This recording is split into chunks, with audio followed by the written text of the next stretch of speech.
Hello guys, welcome back to my channel earth mom Dehradun. मैं हूं ज्योति और वेलकम है आप सभी का मेरे चैनल में नए हैं तो प्लीज़ चैनल को सब्सक्राइब ज़रूर कीजिए। वीडियो पसंद आई तो लाइक भी करना, कमेंट सेक्शन में कमेंट करके ज़रूर बताना कि आप सबको मेरा वीडियो कैसा लगा। आज का रिएक्शन वीडियो हम लोग अड़े बाबा के ऊपर बनाने वाले हैं, क्योंकि मैं पिछले 2-3 व्लॉग से देख रही हूँ कि अड़े बाबा की ज़िंदगी में कुछ अलग ही चल रहा है या उनके दिलो दिमाग में कुछ अलग ही चल रहा है। तो सोचा कि चलो, जब उन्होंने हम सबको मौसी, मामी, दीदी, चाची ये सब चीज़ें बना ही दी हैं, इतनी जिम्मेदारियां हमारे कंधों पर, हमारे सरों पर डाल ही दी है, तो चलिए टाइम टाइम पे हमें अड़े बाबा की चाची भी बनना पड़ेगा, उसकी भाभी भी बनना पड़ेगा, मौसी भी बनना पड़ेगा, दीदी भी बनना पड़ेगा और सबसे पहले रिएक्शन वाली तो ज़रूर बनना पड़ेगा, क्योंकि गाइज़ ये तो हमारा काम ही है ना। मौके पे चौका मारना क्या है, काम है। लेकिन उससे पहले आप लोगों ने अगर दिवाली की शॉपिंग नहीं करी है तो शुरू कर दीजिए, क्योंकि मैंने 10 दिन पहले जो चीज़ें मंगा दी थी ना, वो चीज़ें आउट ऑफ स्टॉक हो गई और अब 1 बाय 1 वो स्टॉक में आ रही है। तो जैसे जैसे आएगी तो मैं शेयर करूँगी। जैसे कि मैंने ये हैप्पी दिवाली की लाइट्स, इतनी खूबसूरत लाइट्स मैंने ये 10 दिन पहले ही मंगा दी थी, मेरे पास आ चुकी थी, लेकिन क्योंकि ये स्टॉक में ही नहीं थी इसीलिए मैं इतने 10 दिन में आप लोगों के साथ शेयर ही नहीं कर पाई। बट मुझे कल नोटिफिकेशन मिला है कि ये वापस से स्टॉक में आ गई है, तो मैंने सोचा आज ही आप लोगों के साथ शेयर कर दूँ। ये देखिए, ये पूरा का पूरा हैप्पी दिवाली इसमें लिखा हुआ है, मल्टी कलर से लिखा हुआ है, इतना खूबसूरत, इतना सुंदर लग रहा है। तो जल्दी से जाके आप इसे बाय कर लो। इसी वीडियो के कॉमेंट सेक्शन में मैं पिन कर दूँगी इसका लिंक, चैनल के पोस्ट में, कम्युनिटी पोस्ट में भी लिंक शेयर कर दूंगी। इससे पहले आउट ऑफ स्टॉक हो जाए, जल्दी से ले लो, क्योंकि मेरे कहने पे इसे बाय करो और जब ये जलेगा तो बोलना ज्योति दीदी के कहने पे लिया था, ज्योति दीदी के कहने पे लिया था, जलाते साथ ही मेरा नाम लेना, ठीक है।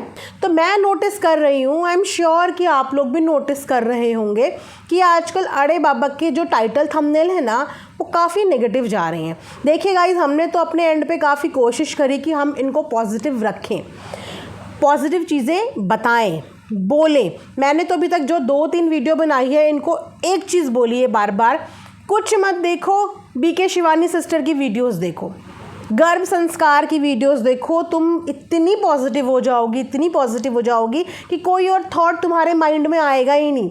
तुम्हारा सिर्फ ये फोकस रहेगा कि मेरे गर्भ में जो बच्चा है, मैं उसको कैसे संस्कार दूं और मैं उसको कैसे पॉजिटिव रखूं, सिर्फ इसी में फोकस रहेगा। लेकिन हम तो सिर्फ बोल ही सकते हैं ना गाइज़, मानना ना मानना तो सामने वाले के ऊपर डिपेंड करता है। तो पिछले 2-3 वीडियो से ये अपनी फैमिली को, अपने ससुराल वालों को डायरेक्टली इनडायरेक्टली टारगेट करती हुई नज़र आई। किस किस को लगता है, जल्दी से कमेंट सेक्शन में बताओ, किस किस को लगता है कि ये अपने ससुराल वालों को ताना दे रही हैं। जिस दिन इन्होंने पूरी एक डेडिकेटेड वीडियो बनाई थी Q&A वाली, उसमें भी इन्होंने बहुत सारे सवाल जवाब में पड़ोसियों को, रिश्तेदारों को, ससुराल वालों को, सबको बकायदा अपने हर 2-3 क्वेश्चन के बाद में ताना मारा था कि मुझे ज़रूरत नहीं है किसी की, मुझे किसी पड़ोसी की ज़रूरत नहीं है, मुझे किसी रिश्तेदार की ज़रूरत नहीं है, मैं नाम खुद रखूँगी, मैं C-सेक्शन कराऊँ, मैं नॉर्मल डिलीवरी कराऊँ, इट्स माय चॉइस, ये मैं कराऊँगी, मुझे कोई कुछ ना बोले, ठीक है। उसके बाद ससुराल के लिए भी साफ मना कर दिया था, मैं कहीं भी जाऊँगी लेकिन मैं ससुराल वाले घर पे नहीं जाऊँगी, क्योंकि मेरी वहाँ पे तबीयत हो जाती है ख़राब। और क्या बोल के ये घर से निकली थी कि यहाँ से जाना इसीलिए ज़रूरी है, कभी चींटी हैं, कभी मच्छर हैं, और सबसे बड़ा रीज़न कि यहाँ पे मेड नहीं मिलती है, वहाँ पे हमें मेड मिल जाएगी। आप मुझे बताओ, इन्हें 2-3 महीने हो चुके हैं, कहाँ है 2-3 महीने से वो मेड? क्या आपने देखा मेड के नाम पे इनके घर में शुरुआती दिनों में कौन काम करता हुआ नज़र आता था? इनकी सास आती थी ना, सास आती थी, खाना बनाती थी, खाना बना के जाती थी, यहाँ का भी मैनेज करती थी, वहाँ का भी मैनेज करती थी। मेड नहीं दिखी हमें, मेड दिखी ही नहीं। लेकिन अब आप देखना, नोटिस करना कि अब ये अकेले कुछ कुछ घर के काम करती हुई भी नज़र आ रही हैं। दैट मीन्स कि अभी तक भी मेड नहीं मिली। तो मेड तो सिर्फ एक बहाना था, कुछ तो ऐसा हुआ है जिसकी वजह से इन्होंने अपना घर चेंज किया है, ठीक है। अब वो क्या रीज़न है, क्या नहीं है, उसे छोड़ दो। लेकिन यहाँ पे मैं बस एक चीज़ समझाना चाहूँगी, क्योंकि मुझे ऐसा लगता है कि ये जो अड़े बाबा है ना, ये दूसरों को लेके ना परसेप्शन बहुत जल्दी सेट कर देती है। कुछ लोग होते हैं ना जो एकदम से किसी के लिए भी नेगेटिव हो जाते हैं। अगर आपके मन मुताबिक सामने वाले ने चीज़ नहीं करी या फिर आपकी हाँ में हाँ नहीं मिलाया तो एकदम से सामने वाले को आप नेगेटिव समझने लगते हो। ज़रा सा आपका जो विचार चेंज हुए, एक दूसरे से डिफरेंसेस आए, तो उसमें सामने वाला आपको नापसंद होने लगता है। मुझे लगता है कि इनके साथ वही प्रॉब्लम है। वरना आप खुद बताइए कि किस किस से प्रॉब्लम।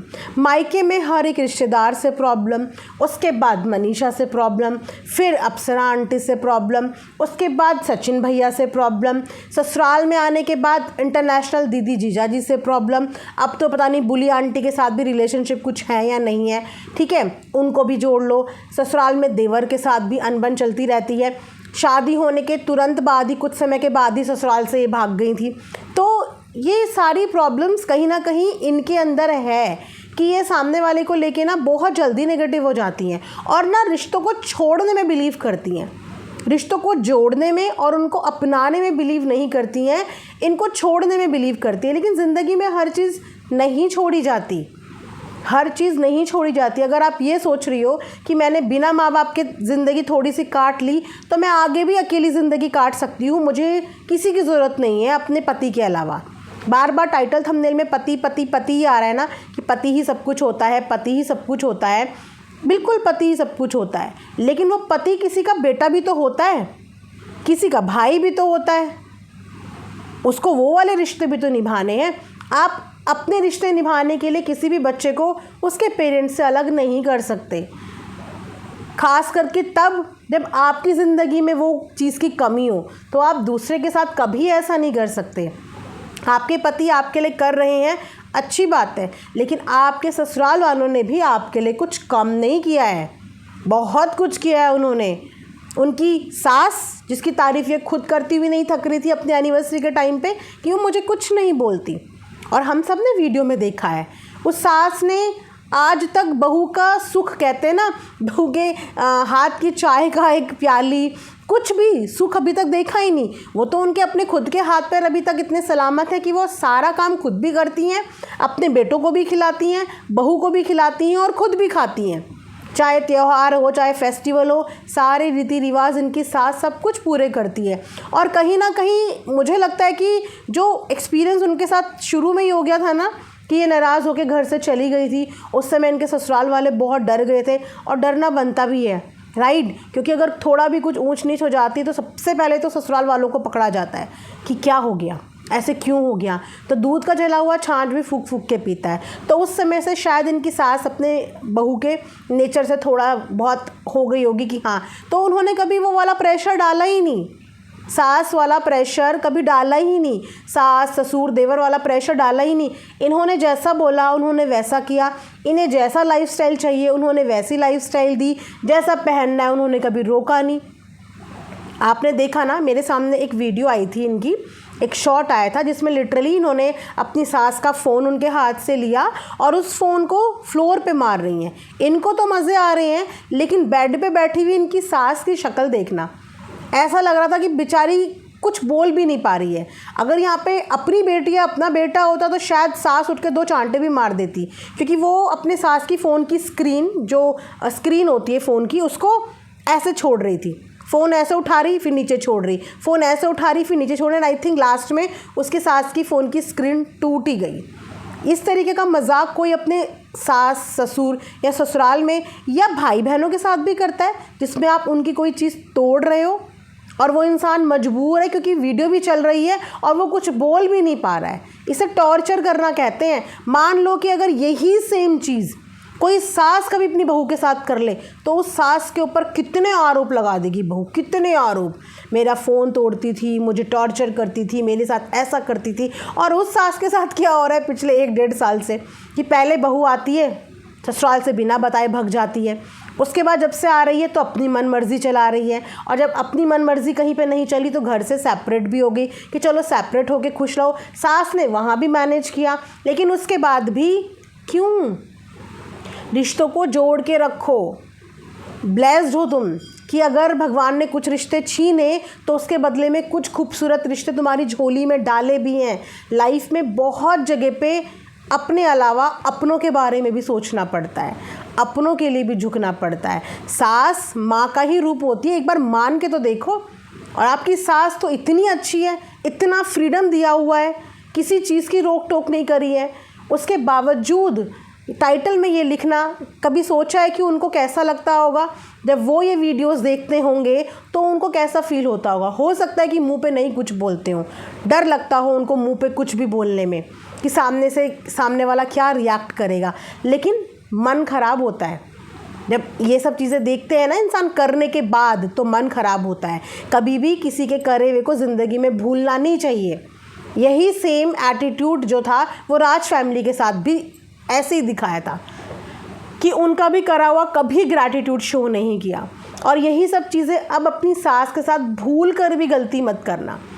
अगर कोई आपके ज़िंदगी में इतना सा भी करे ना, तो उसका इतना मान रखो, उसको इतना ग्रैटिट्यूड दिखाओ। अभी तो ज़िंदगी की शुरुआत हुई है, इन रिश्तों की पग पग पे ज़रूरत पड़ेगी, पग पग पे, पल पल पे, हर एक कदम पे इन्हीं रिश्तों की ज़रूरत पड़ेगी।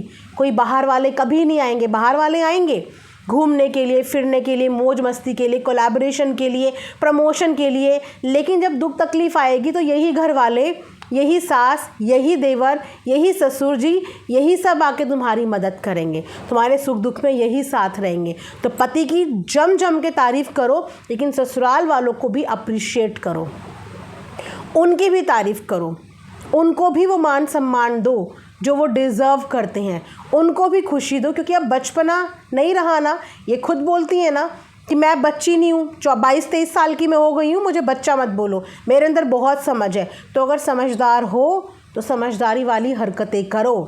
क्योंकि अगर तुम्हारे टाइटल थंबनेल से तमाम ऑडियंस समझ पा रही है और वो बार बार यही समझाने की कोशिश कर रही है कि ससुराल वाले को कैसा लग रहा होगा, वो भले ही तुम्हारे आगे कुछ ना बोले, उनको कैसा फ़ील हो रहा होगा, तो इस चीज़ को समझो।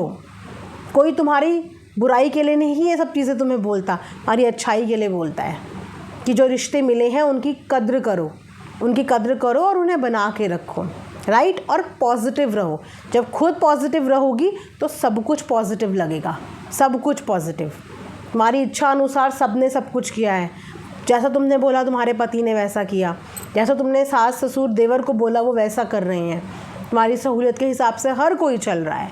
तो फिर और क्या चाहिए ज़िंदगी में, राइट। तो गाइज़ ये वाला रिएक्शन यहीं पे एंड करते हैं। आई होप कि आप सबको पसंद आया हो। मिलेंगे नेक्स्ट वीडियो में। अपना ढेर सारा ख्याल रखना। Thanks for watching earth mom Dehradun. Bye bye, take care, love you all.